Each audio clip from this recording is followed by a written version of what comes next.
మనం ఈరోజు అదే ఇలా చెప్పుకున్నట్టుగా మన ఆచార్యులు వైష్ణవ సాంప్రదాయ ఆచార్యులు ఏ విధంగా నరసింహని పూజించారు, ఏ విధంగా ఆయన కరుణా కటాక్షలు పొందారు, అవన్నీ మనం ఈరోజు చర్చించబోతున్నాం. మనం చూసుకుంటే నరసింహదేవ్ ఒక అవతరణ ప్రహ్లాదుడు తోటి అయింది అని మనం చెప్తుంటాం. కానీ ఒకటి ఏంటంటే మనకి ప్రహ్లాదుడు రావడానికి ముందు నుంచే నరసింహదేవ్ అవతారం అనేది ఉంది. అందుకే చెప్తారు ప్రహ్లాదుడు అంతకుముందు జన్మలో ఒక శూద్రుడుగా జన్మ తీసుకొని ఒక శూద్రాన్ని కలవడానికి అడవుల్లోకి వెళ్తాడు. అంటే ఒక వైశ్యని కలవడానికి ఆమె కోసం వెయిట్ చేస్తూ ఉంటుంటే ఈ లోపు పెద్ద వర్షం వస్తుంటది. వస్తే ఆ వర్షంకి ఎక్కడ ఉండాలో తెలియక అక్కడ చిన్న గుడి ఉంటే, నరసింహ స్వామి గుడి ఉంటే ఆ గుడిలోకి వెళ్ళి తల దాచుకుంటాడు. ఆ వర్షం తగ్గిన వర్షంకి ఫుల్ ఫుల్ ఫుల్ గాలి వస్తే గాలికి ఆ మందిరం అంతా కూడా చెత్త చెత్త అయిపోద్ది. ఆ ఆకులతోట ఆ మట్టితోటి వీటితోటి. ఇంకా రాలేదు కదా, ఎలాగో ఖాళీగా ఉన్నాను కదా అని చెప్పి ఆయన ఏం చేస్తాడంటే మొత్తం నరసింహదేవ మందిరం మొత్తాన్ని ఎంతో భక్తిపూర్వకంగా ఎటువంటి ఫలాపేక్ష లేకుండా ఆ మందిరాన్ని శుభ్రపరుస్తాడు. ఆయన చేసిన సేవ ఫలితంగా వచ్చే నెక్స్ట్ జన్మలో ఆయన ప్రహ్లాదుడిగా పుట్టాడని చెప్పి చెప్తారు. అంటే నరసింహదేవ్ ప్రహ్లాదుడికి కోసమే కాదు, అంతకు ముందు కూడా ఉన్నాడు అనేది మనం అర్థం చేసుకోవచ్చు. ప్రహ్లాదుడుగా వచ్చినప్పుడు ప్రహ్లాదు రక్షించడానికి నరసింహదేవ్ ప్రకటన అయ్యాడన్న విషయం అందరికీ తెలిసిందే. ఉం. సో అదే విధంగా మన వైష్ణవ సాంప్రదాయంలోనే కాకుండా మిగతా సాంప్రదాయాల్లో కూడా ఉం, నరసింహదేవుని ఎంతో ఇదిగా పూజిస్తారు. మనం చూసుకుంటే రామానుజాచార్యుల వారు కూడా ఆ, శ్రీరంగాన్ని విడిచిపెట్టాల్సి వస్తుంది. ఎందుకంటే కులత్వంకాయ క్రిమికంఠ అలా ఆయన పేరు వస్తుంది తర్వాత. ఎందుకంటే ఆయన మొత్తం కంఠం అంతా క్రిములు పట్టడం వల్ల ఆయన పేరు క్రిమికంఠుడు అని కూడా వచ్చింది. ఆ, కులత్వంగా ఆ కులత్వంగా ఆయన రాజు, ఆయన శివభక్తుడు చేత ఆయన రామానుజాచార్యులను చంపాలనుకుంటాడు. కానీ ఆయన జగాలో కురేషు,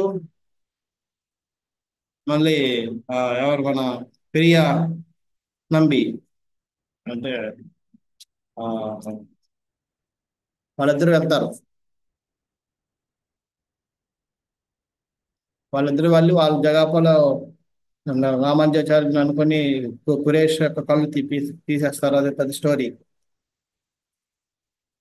అప్పుడు అది తెలుసుకున్నాక అరే నన్ను మోసం చేశారు, అయితే ఎలాగైనా చెప్పి దండెత్తి శ్రీరంగంలో ఉన్న నా రామానుజాచార్యుని పట్టుకుని ఆయన బంధించండి, ఆయన్ని హింసించండి చెప్తాడు.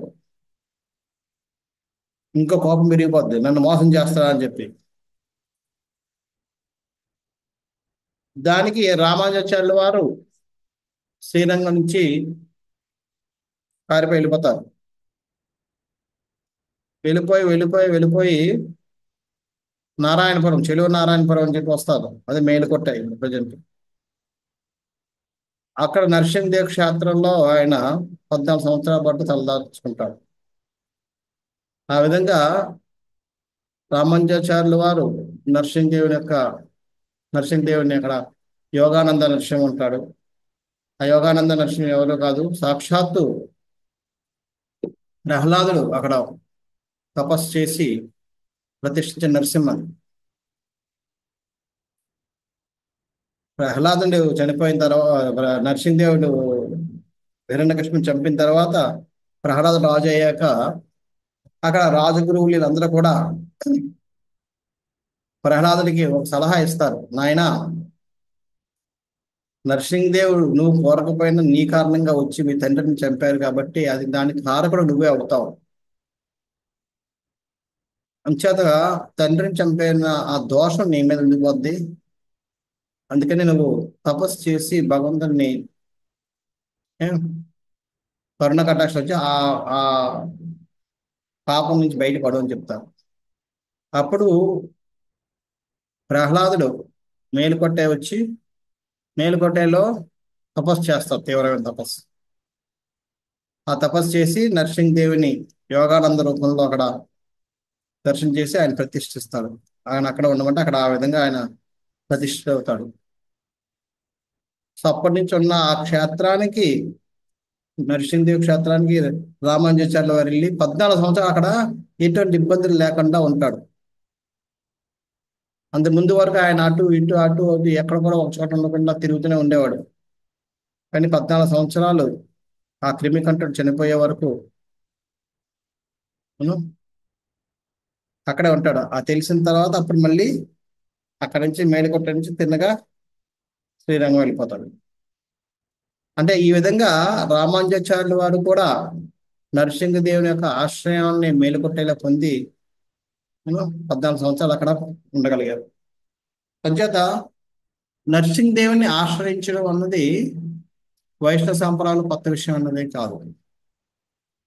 అది రామానుజాచార్యుల వారి నుంచి మొదలైంది. అంతేకాకుండా శ్రీరంగంలో కూడా ఒక నరసింహదేవుని టెంపుల్ ఒకటి ఉంది. శ్రీరంగం మనకి చాలా ప్రసిద్ధి. ఎంతో వైష్ణవ సాంప్రదాయానికి అది రాజధాని లాంటిది. అటువంటి టెంపుల్లో అక్కడ చాలా మంది ఋషులు అందరూ ఉంటుండేవారు రంగనాథ స్వామిని పూజ చేసుకుంటూ. కానీ అక్కడ ఈ అడవి జంతువులు చాలా ఇబ్బంది పెడుతుండేవి వాళ్ళందరినీ. ప్రత్యేకించి ఏనుగులు.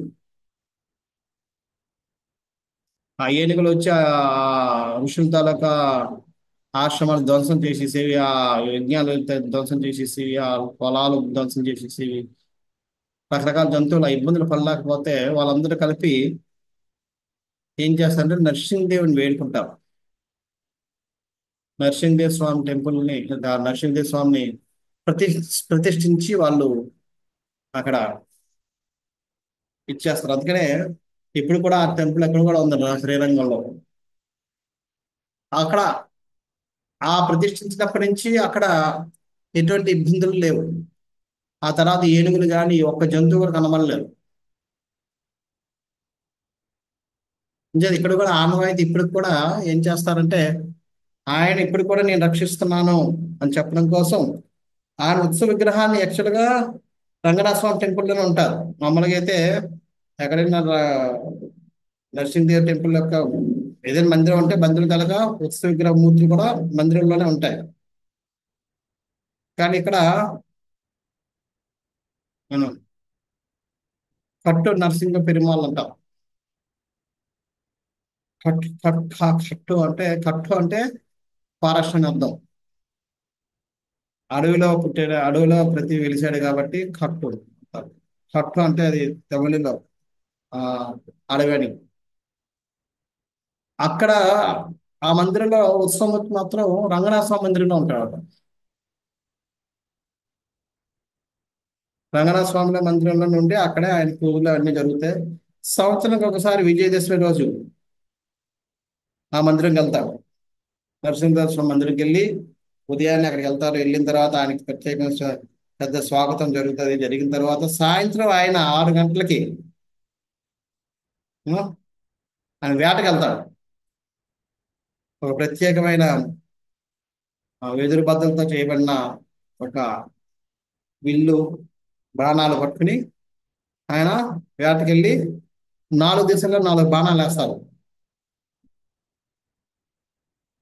ఆ విధంగా నరసింహస్వామి ఇప్పుడు కూడా నేను ఈ చుట్టుపక్కల ఉన్న రాక్షసులందరినీ నేను నియంత్రిస్తున్నాను, దుష్ట శక్తులను నియంత్రిస్తున్నాను అని చెప్పి ఇప్పుడు కూడా అక్కడ ఆ, ఆయన భరోసా ఇస్తూ ఉంటాడు. సో ఈ విధంగా ఆ, రామానుజాచార్యుల వారి సాంప్రదాయం, శ్రీ సాంప్రదాయంలో కూడా ఇప్పటికీ కూడా నరసింహదేవ శ్రీ సంప్రదాయానికి హెడ్ క్వార్టర్స్ లాంటి శ్రీరంగంలో కూడా ఇప్పటికి కూడా నరసింహదేవ్ యొక్క రక్షణ ఇప్పటికీ పొందుతూనే ఉన్నారు. సో ఈ విధంగా శ్రీ సంప్రదాయంలో కూడా నరసింహదేవుని మనకి చేస్తారు. అంతేకాదు కాంచీపురంకి వెళ్తే మనం, కాంచీపురం ఇప్పుడు మనకి ఎవరైనా సరే మనం ఒక నిమిషం.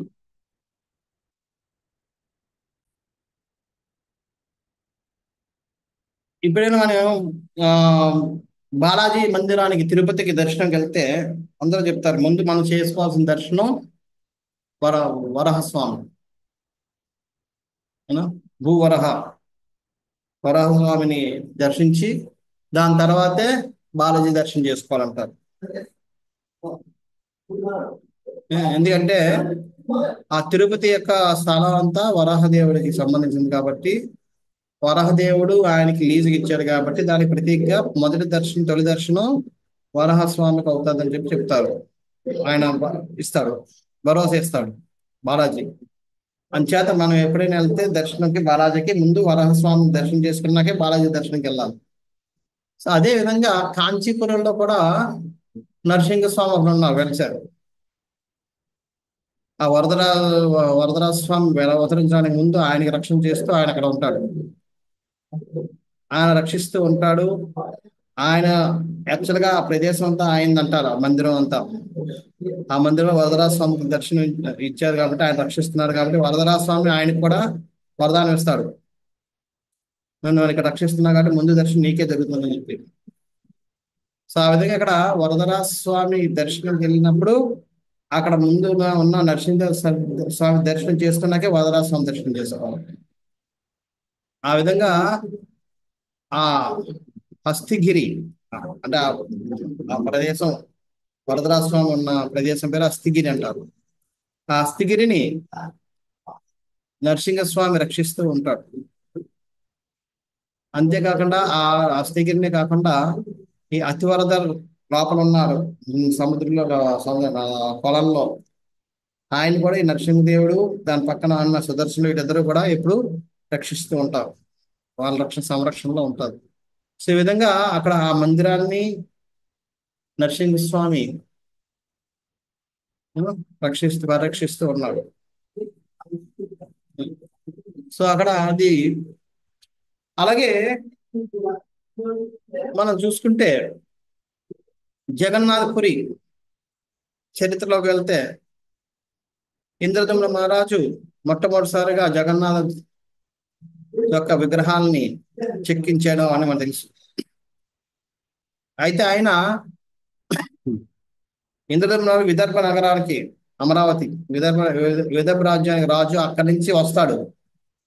వచ్చి పూరి ప్రవేశం చేయడానికి ముందు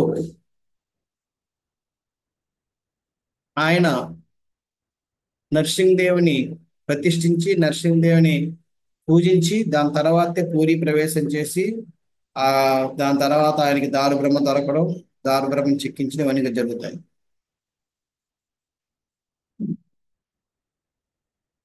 ఆ విధంగా అంటే జగన్నాథ స్వామి యొక్క అవతరణకు ముందు నరసింహదేవి యొక్క అవతరణ జరిగింది అక్కడ. నరసింహదేవి యొక్క సంరక్షణలో ఆ పూరి క్షేత్రం, దాని తర్వాత ఆ జగన్నాథ్ యొక్క అవతరణ ఇవన్నీ కూడా జరిగాయి. సో ఈ విధంగా పూరి క్షేత్రాన్ని కూడా నరసింహస్వామి రక్షిస్తూ ఉన్నాడు. మనకి ఇప్పుడు గుండీచా మందిర్ దగ్గర ఉన్న నరసింహస్వామి మందిరాన్ని ఆ టైంలో ఇంద్రదమ్మ మహారాజు నారదముని చేతుల మీదుగా ప్రతిష్ఠ చేసిన విగ్రహాలన్నీ చెప్తారు. సో ఆ విధంగా నారదముని ఇంద్రదమ్మ మహారాజు తోటి మొదటిసారిగా ఉమ్, జగన్నాథ మందిరం, జగన్నాథ విగ్రహాలు తయారించడానికి ముందుగా నరసింహదేవుని పూజించి ఆరాధించి ప్రతిష్ఠ చేయిస్తాడు. సో ఈ విధంగా నరసింహస్వామి జగన్నాథపురిలో కూడా జగన్నాథపురిని కూడా రక్షిస్తూ, జగన్నాథపురిలో భక్తులను కూడా ప్రసన్నం చేస్తూ ఉన్నారు. సో ఈ విధంగా జగన్నాథపురికి కూడా నరసింహదేవితో సంబంధం ఉంది. అలాగే మన మన సాంప్రదాయానికి వచ్చేటప్పటికి ఆల్రెడీ చైతన్య మహాప్రభు కూడా భక్తులను కాపాడాలన్న ప్రతిసారి కూడా ఆయన నరసింహదేవ్ రూపంలో వస్తాడు. చైతన్య మహాప్రభు శ్రీవాస అంగనంలో నగర సంకీర్తనాన్ని మొదలుపెట్టాడు. దాంట్లోకి ఓన్లీ ఎవరైతే అతి ప్రధానులో అను అతి సన్నిహితంగా చైతన్య మహాప్రభుతో సాన్నిహిత్యం ఉన్నదో వాళ్ళు మాత్రమే ప్రవేశం ఉండేది. మిగతా వాళ్ళకి ఎవరికి రానిచ్చేవారు కాదు. అంచేత మిగతా చుట్టుపక్కల శ్రీవాసాంగణంకి చుట్టుపక్కల ఉన్న బ్రాహ్మణులందరూ కూడా శ్రీవాసాచార్యం మీద ఈర్ష ద్వేషాలను పెంచుకుని నానా రకాలైన మాటలు అంటున్నారు, నానా రకాలైన బెదిరింపులు చేస్తున్నారు. వీళ్ళు వీళ్ళని మనం ఆ, అప్పట్లో ముస్లిం పరిపాలన ఉండేది. అంచేత వీళ్ళు ఈ హిందూ ధర్మాన్ని నగర సంకీర్తన చేయడం వల్ల వాళ్ళందరూ ఏమిటంటే ఇక ఈయనకి కాజీకి ఇచ్చి మనం ఈయన్ని అరెస్ట్ చేయించాలి. లేదంటే ఇప్పుడు వీళ్ళ ప్రార్థనలు వీళ్ళు కీర్తనలు చేస్తున్నారు కానీ ఈ గోలకి అక్కడ ముస్లింలు ఎవరో ఒకరు వెళ్ళి కాజీకి కంప్లైంట్ చేస్తారు. కాజీ వచ్చి మనల్ని కూడా ఆ, ఇబ్బంది పెడతాడు హిందూ ధర్మాన్ని చేస్తున్నందుకు. ఇలాగా చెప్పి వాళ్ళు రకరకాల, అలాగే కొన్నిసార్లు కొంతమంది ఏమో శ్రీవాసాచార్య మీద నిందలేస్తూ ఈయన తాంత్రిక పూజలు ఇవి చేస్తానని చెప్పి రాత్రిపూట ఆయన ఇంటి ముందు రకరకాల అన్ని పెట్టి చూడండి రాత్రి ఏదో పూజ చేస్తున్నట్టు భక్తుల్లాగా కీర్తన చేస్తున్నట్టు నాటకం ఆడతాడు, కానీ రాత్రి చూడండి ఏం పనులు చేస్తానని చెప్పి ఆయన్ని ఆయనకి బురద జల్లాలని ప్రయత్నం చేయడం, ఇలా రకరకాల జరిగితే శ్రీవాసాచార్య చాలా బాధపడుతుంటాడు, ప్లస్ భయపడుతుంటాడు. ఎందుకంటే ఎప్పుడు ఏం చేస్తారో ఏ కాజీతోటి కాజీకి చెప్పి కంప్లైంట్ ఇచ్చి ఎప్పుడు ఈయన అరెస్ట్ చేయిస్తారో అది ఇది అని చెప్పి బాధపెడుతుంటే అది చైతన్య మహాప్రభు తెలుసుకుంటాడు. పరమాత్మగా ఆయనకు అన్ని తెలుసు. అంచేత ఏం చేస్తాడంటే భయపడుతున్నాడని చెప్పి ఒక రోజు డైరెక్ట్ గా ఆయన శ్రీవాసాచార్య తన ఇంట్లో ఉన్న నరసింహ విగ్రహాన్ని పూజ చేస్తుంటే చైతన్య మహాప్రభు తిన్నగా వస్తాడు. వచ్చి తిన్నగా వెళ్ళిపోయి ఆ నరసింహ సింహాసనం మీద కూర్చుని గర్జిస్తూ ఉంటాడు సింహంలాగా. అది ఎల్లగా ఉందంటే ఆ సౌండ్ నార్మల్ సౌండ్గా లేదు, ఆ గర్జన నిజంగా దివ్యమైన శబ్దం. అది ఎక్కడి నుంచి వస్తుంది అనేది విన్న విన్న వెంటనే శ్రీవాసాచార్యకి అర్థమైంది, ఇది ఇక్కడి నుంచి రావడం లేదు, ఎక్కడో వైకుంఠ లోకాల నుంచి వస్తుంది అన్నది. సో ఆ విధంగా అక్కడ నేనే నరసింహ భగవాన్ని అన్న భరోసా ఇస్తూ శ్రీవాసాచార్యకి అంటాడు, శ్రీవాస్ ఎందుకు భయపడుతున్నావు? నేనంటానుగా నిన్ను ఎవరైనా ఇబ్బంది పెట్టేది ఎవరన్నారు? ఏం భయపడద్దు, నిర్భయంగా నువ్వు నగర సంకీర్తన చేసుకో. నిన్ను అడిగేవాడు కానీ ఆపేవాడు కానీ ఎవరు లేరు. నేనున్నంతసేపు నీకు ఎటువంటి ఎవరికి భయపడాల్సిన అవసరం లేదు, నిర్భయంగా ఉండు, ఎందుకు భయపడుతున్నావు అని చెప్పి చెప్తాడు. ఆ విధంగా చైతన్య మహాప్రభు నరసింహదేవ్ రూపంలో తన భక్తుడైన శ్రీవాసాచార్యకి భరోసా ఇస్తాడు. అంతేకాకుండా మరొకటి కూడా మనం చూస్తాం, అది కూడా శ్రీవాసాంగంలో జరిగింది. అక్కడ సంకీర్తన ఉద్యమం జరుగుతూ ఉంటుంటే ఒకసారి చాందుగాజీ వాళ్ళ భటుల్ని పంపించి అక్కడ వాళ్ళందరి దగ్గర మృదంగాలు ఇవన్నీ పగలగొట్టిస్తాడు. పగలగొడితే దానికి భయపడిపోతారు అందరూ. భయపడిపోయి అందరూ అనుకుంటారు ఏం చేయాలి ఇప్పుడు నేను అని చెప్పి. అది చైతన్య మహాప్రభు దగ్గరికి వస్తుంది. చైతన్య మహాప్రభు తెలుస్తుంది ఇలా చేశాను చెప్పి. వెంటనే చైతన్య మహాప్రభు అంటారు, అయితే పదండి మనందరం సహాయ నిరాకరణ ఉద్యమం చేద్దాం. ఫస్ట్ మొట్టమొదటి సహాయానికి నిరాకరణ ఉద్యమం మొదలుపెట్టింది చైతన్య మహాప్రభు. పదండి అందరూ రాత్రికి మనం అందరం ఇక్కడ దివిట్లు పట్టుకొని మహా నగర సంకీర్తనం చేసుకుంటూ చాంది గాజు వాళ్ళ ఇంటికి వెళ్దాం. చాంది గదిని మనం చుట్టుముడదాం. ఏ విధంగా ఆయన మనం ఆపుతాడో చూద్దాం పదండి అంటాడు. ఇంకా చైతన్య మహాప్రభు పిలిస్తే ఇంకే ఉంది. ఓ ఎక్కలేని జనాలు వచ్చేస్తారు. నేను వాళ్ళు చీరలు దోతులు చింపేసి అందరూ చుట్టూ ఒక కర్రకి చుట్టేసుకొని లాంతర్లా కట్టేసుకొని కొన్ని కోట్ల కోట్ల మంది వచ్చారు. పైనుంచి చూస్తుంటే ఓన్లీ మంటే కనపడుతుందట. అందరూ లాంతర్లో ఇలాగా దివిటీలు పట్టుకున్నారు. ఆ దివిటీలే కనబడుతున్నాయి, తల కనబడలేదు. అంత పైనుంచి చూస్తుంటే అంతా ఏదో ఒక ఒక అగ్ని నది. నది ఎలాగైతే ప్రవహిస్తుందో వాటర్ లాగా అగ్ని ప్రవహిస్తే ఎలా ఉంటుందో అలాగ ప్రవహిస్తుంటే ముందుకెళ్తుంది. పెద్ద పెద్ద ఆ, ఎన్నో మృదంగాలు కొట్టుకొని ఇంకా కీర్తన చేసుకుంటూ మొత్తం ఆ ముల్లోకాలు ఆ చుట్టుపక్కల మొత్తం అంతా కూడా హరినామంతో పూర్తిగా సంపూర్ణంగా ఘోష అంటే దద్దరిల్లిపోయింది అక్కడ. కొన్ని కొన్ని కొన్ని వందల మైళ్ళ వరకు హరినామ సంకీర్తనం వినబడుతుందట. అంత గట్టి గట్టిగా వీళ్ళందరూ కోట్ల కోట్ల మంది చేస్తున్నారు. ఆ శబ్దం వినేటప్పటికీ చాంద్ కాచికి కూడా చాలా భయం వేస్తుంది.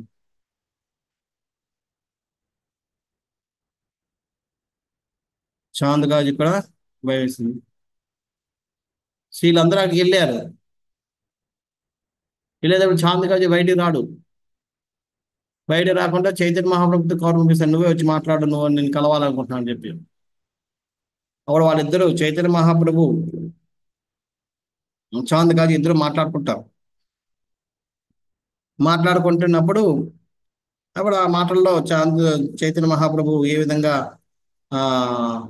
ఆ ఇస్లాం ధర్మంలో ఉన్న లోపాలు ఏమిటి, ఏ విధంగా వాళ్ళు నేను పరోక్షంగా హిందూ ధర్మాన్ని అంగీకరిస్తున్నారు, అది ఇవన్నీ చెప్పి హిందూ ధర్మంలో ఏ విధంగా దాన్ని అంగీకరించాలి, అవసరం ఎలాగ ఉంది, అవసరం ఏమిటి అనేది కూడా అవన్నీ చెప్తారు. చెప్పిన తర్వాత అంతా డిస్కషన్ అయిన తర్వాత అప్పుడు చాంద్ గాజీ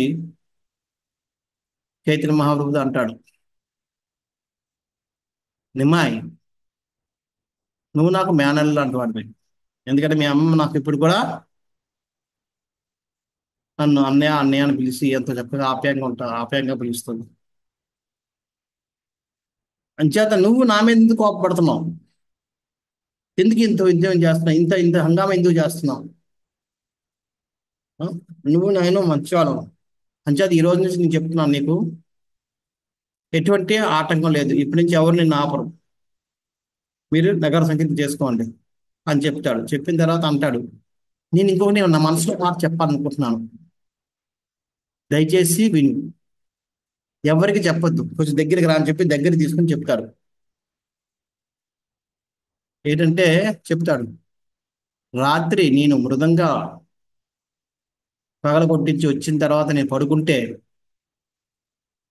నాకు ఒక దెయ్యం, ఒక హోస్ట్ నన్ను వెంటాడింది. రాత్రంతా నన్ను పడుకోనివ్వలేదు. చంపేస్తానని చెప్పి నన్ను బెదిరిస్తూ మాట్లాడితే నా గుండెల మీద కూర్చుని నన్ను నాకు పెట్టుకొని చేస్తుంది. అది చూడడానికి పెద్ద సింహంలా కనబడుతుంది, పెద్ద పెద్దగా గర్జిస్తుంది. ఉం? గర్జించి నువ్వు మృదంగా పగలు కొడతావా, నీ తల పగలు కొడతాను చూడు అది చెప్పి నా పేక పిసికడానికి రెడీ చేసి మళ్ళీ లేదు లేదు నువ్వు ఇంకా బతికుండాలి, నీతో హరినామం చేయించాలి అని చెప్పి మళ్ళీ చేసి మరోసారి కానీ నేనేమో పొద్దు నన్ను తప్పు అయిపోయింది క్షమించని చెప్పి వేడుకుంటూ గట్టిగా కేకలేస్తుంటే మరోసారి కానీ నువ్వు నా భక్తుల జోలికి కానీ వెళ్ళావా చూసుకొని నేను ఏం చేస్తానని చెప్పి నన్ను బెదిరించి వెళ్ళిపోయిందని చెప్తాను. అదంతా విని చైతన్య మహాప్రభు నవ్వుతూ ఉన్నాడు. ఎందుకంటే చైతన్య మహాప్రభువే నరసింహదేవ్ రూపంలో చాందిగాజుని వెళ్ళి రాత్రంతా బెదిరించాడు. సో ఈ విధంగా నరసింహదేవ్ భక్తుల్ని ఎప్పుడుగా కాపాడుతూ ఉంటాడు, కాపాడుతూ ఉన్నాడు కూడా.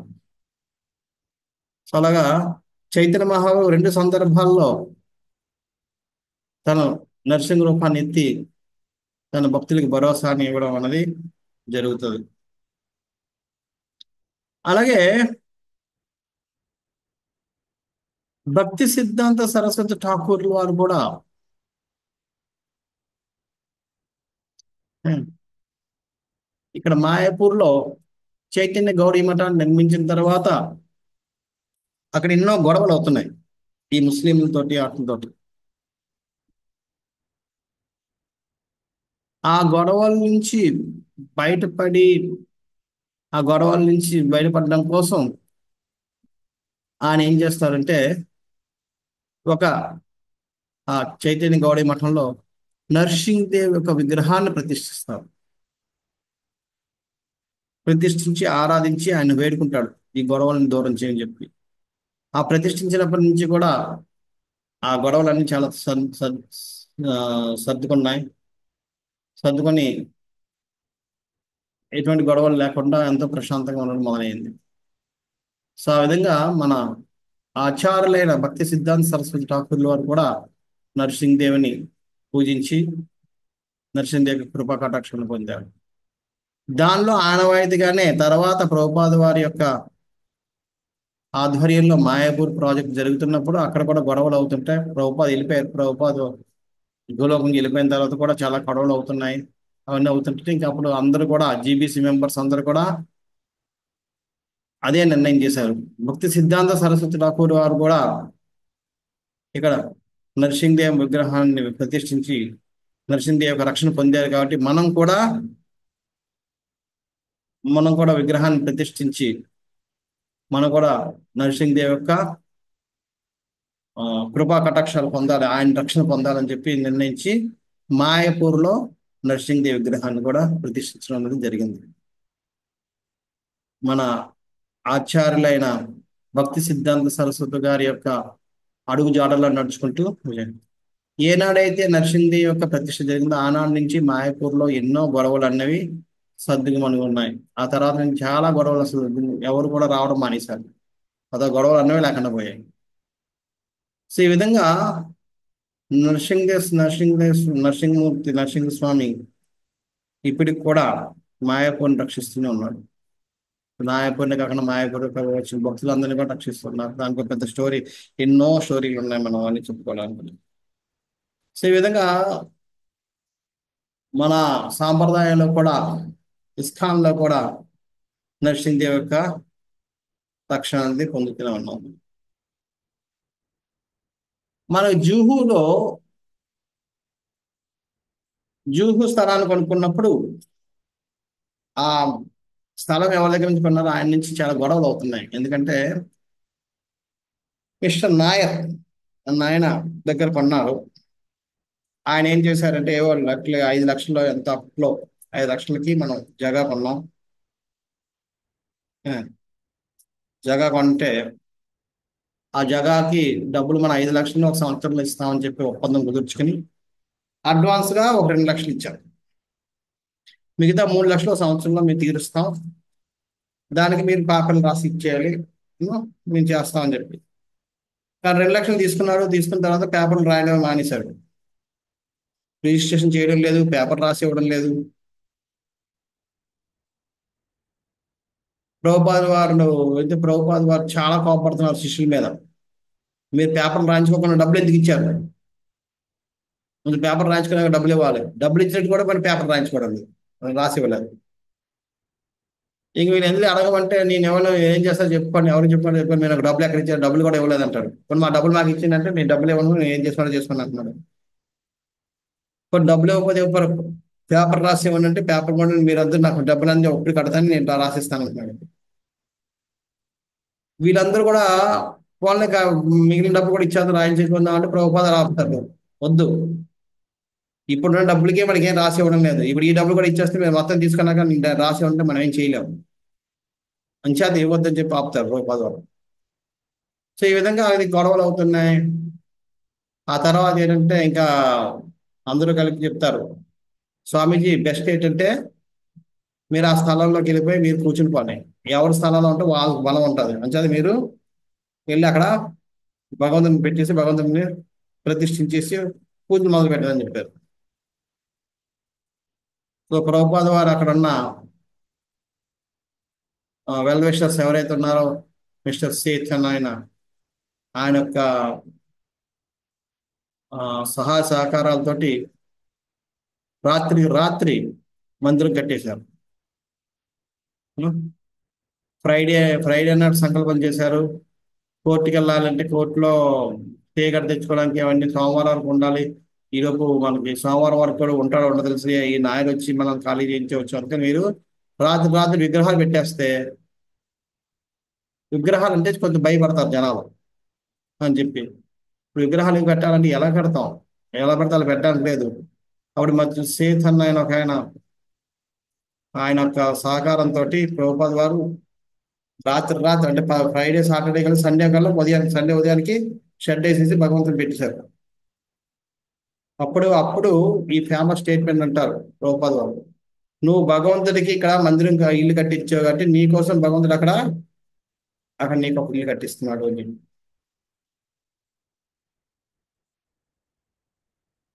సో ఆ విధంగా అక్కడ రాత్రి కట్టిన తర్వాత దాన్ని మళ్ళీ పోల్చడానికి చాలా ప్రయత్నం చేస్తారు. ఉం. చేస్తే లాస్ట్ అది బాల ఠాకరే గారి యొక్క ఆ ఆయన దీంట్లో పూనుకోవడం వల్ల ఆ గొడవలన్నీ ఆగుతాయి. అయినా సరే ఆయనకు చాలా ఆయన ఆ నాయర్ అన్న చాలా ఇబ్బంది పెడుతున్నాడు భక్తులకి అందరికీ.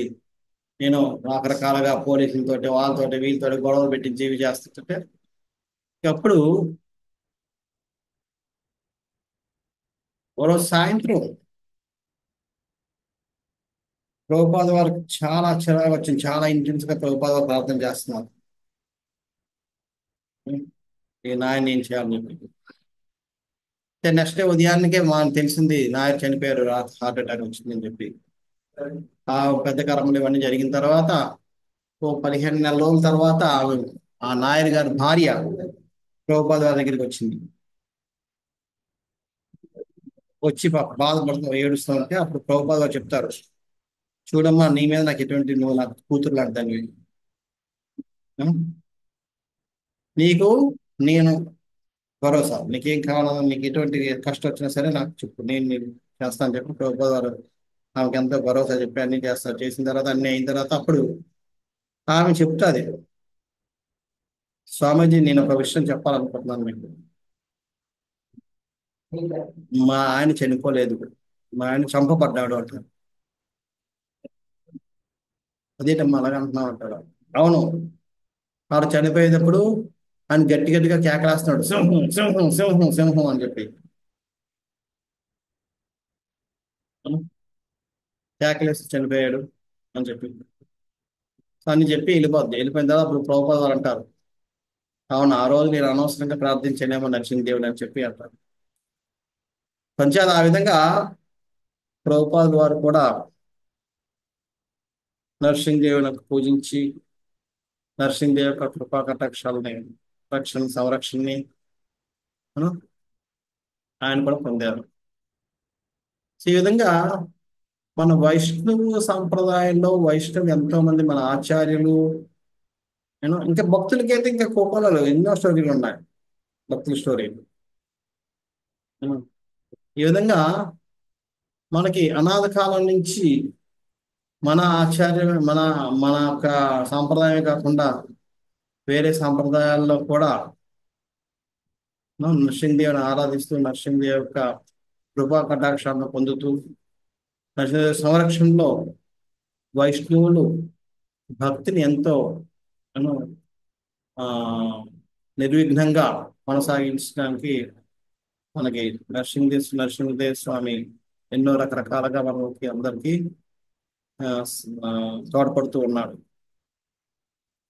సో నరసింహదేవుని ప్రార్థించడం, మన భక్తిలో ఉన్న విఘ్నాలు తొలగించడం, దానికి ప్రార్థించడం అన్నది మన సాంప్రదాయంలోనే కాదు, మిగతా మన ఈ వైష్ణవ సాంప్రదాయాల్లోనే అది ఆనవాయితీ.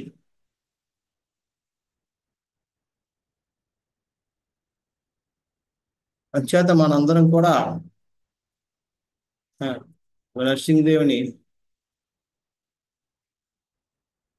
ఆ, తన సంరక్షణ కోసం, మన సంరక్షణ కోసం, లేదంటే మన భక్తిలో ఉన్న విజ్ఞానం తొలగించడం కోసం పూజించడం అన్నది చెయ్యొచ్చు, మనం చెయ్యాలి కూడా. అందుకనే మన వైష్ణవ సంప్రదాయంలో కృష్ణుడు రాముడు తర్వాత అతి ఎక్కువగా పూజించబడే అవతారం నరసింహదేవ అవతారం.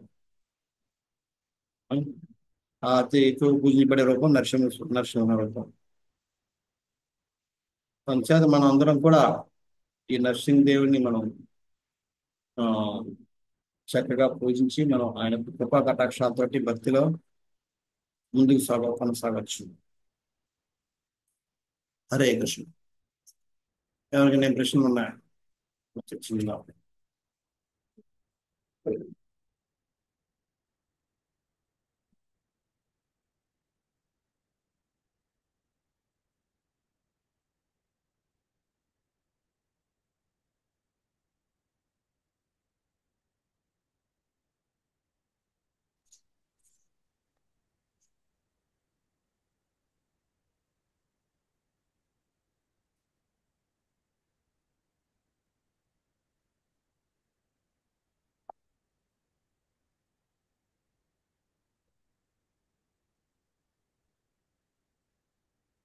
ఇంకా ఉండుంటాయేమో, నాకు ఇప్పుడు ఇవే గుర్తుకొచ్చారు.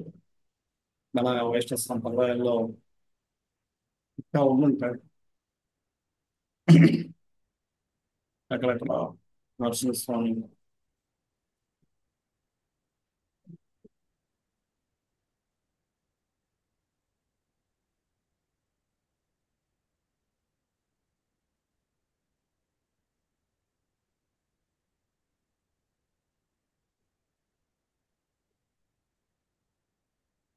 ఎవరికి ప్రశ్నలు లేవా?